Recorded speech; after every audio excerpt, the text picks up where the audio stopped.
আপনি কি কখনো ভেবে দেখেছেন বিশাল বিশাল পাহাড় কিভাবে তৈরি হলো? এই পাহাড়গুলো শুধু সৌন্দর্যের দৃশ্য নয়, বরং এর পেছনে আছে কোটি বছরের ইতিহাস। আজকের ভিডিওতে আমরা জানব পাহাড় কিভাবে গঠিত হয়, পাহাড় গঠনের প্রধান 4টি প্রক্রিয়া, পাহাড়ের বিভিন্ন ধরন সম্পর্কে, পাহাড় পর্বতের পার্থক্য, ঝর্ণা কিভাবে সৃষ্টি হয় এবং বাংলাদেশের পাহাড়ি এলাকায় কেমন জলবায়ু দেখা যায়।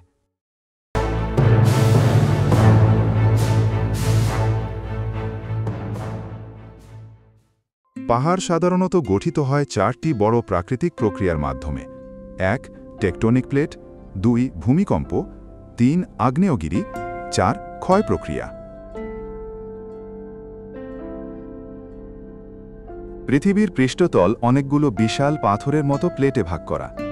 যখন দুটি প্লেট একে অপরের সাথে ধাক্কা খায় বা একটি আরেকটির নিচে ঢুকে যায়, তখন ভূমি উপরে উঠে গিয়ে পাহাড় তৈরি হয়। উদাহরণ, হিমালয় পর্বতমালা এমনভাবেই তৈরি হয়েছে। ভূমিকম্প শুধু কম্পনই সৃষ্টি করে না, অনেক সময় মাটির কিছু অংশ উঁচু হয়ে যায়। এই উঁচু ভূমি পরবর্তীতে পাহাড়ে রূপ নেয়। যখন আগ্নেয়গিরি থেকে লাভা ও ছাই বের হয়, তা ধীরে ধীরে জমা হতে হতে উঁচু গঠন তৈরি করে, যাকে বলে আগ্নেয়গিরি পাহাড়। উদাহরণ, জাপান ও ইন্দোনেশিয়ার আগ্নেয়গিরি অঞ্চল।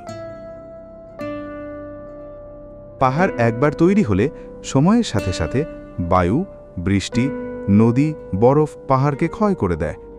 ফলে পাহাড়ের আকৃতি বদলে যায় এবং তৈরি হয় উপত্যকা বা নতুন ভূ আকৃতি।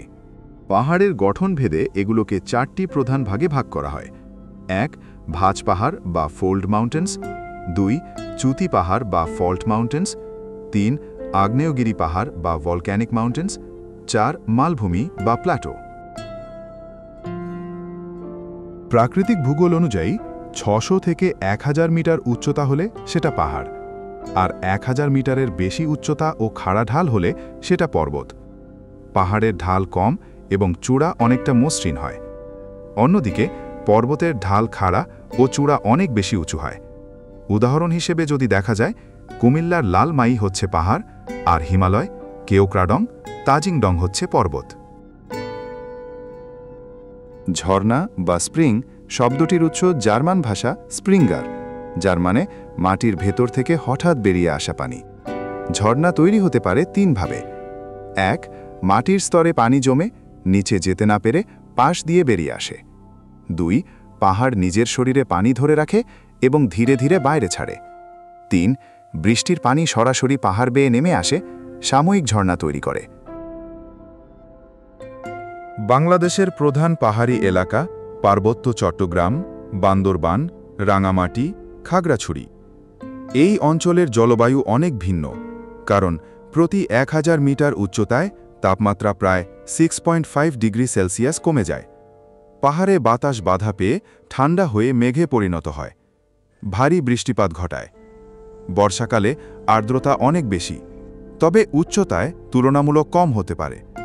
শীতকালে শুষ্ক ঠান্ডা, বর্ষায় আর্দ্র ও গরম। বর্ষাকালে পাহাড় প্রায় মেঘে ঢাকা থাকে। ঝর্ণা, নদী এই পাহাড় থেকে উৎপন্ন হয়ে দেশের জলব্যবস্থা গঠনে সাহায্য করে। বর্ষাকালে ভারী বৃষ্টিপাতের কারণে ভূমিধস হয়, যা মানব বসতিতে বিপদ ডেকে আনে। তো বন্ধুরা, আজকের এই ভিডিওতে আমরা জানলাম পাহাড় কিভাবে গঠিত হয়, পাহাড় গঠনের প্রধান 4টি প্রক্রিয়া, পাহাড়ের বিভিন্ন ধরন সম্পর্কে, পাহাড় পর্বতের পার্থক্য, ঝর্ণা কিভাবে সৃষ্টি হয় এবং বাংলাদেশের পাহাড়ি এলাকায় কেমন জলবায়ু দেখা যায়। ভিডিওটি ভালো লাগলে লাইক দিন, কমেন্ট করুন আপনি কোন ধরনের ভিডিও দেখতে চান। আর নতুন ভিডিও পেতে চ্যানেলটি সাবস্ক্রাইব করতে ভুলবেন না। তাহলে আজ এই পর্যন্তই, দেখা হবে পরবর্তী ভিডিওতে।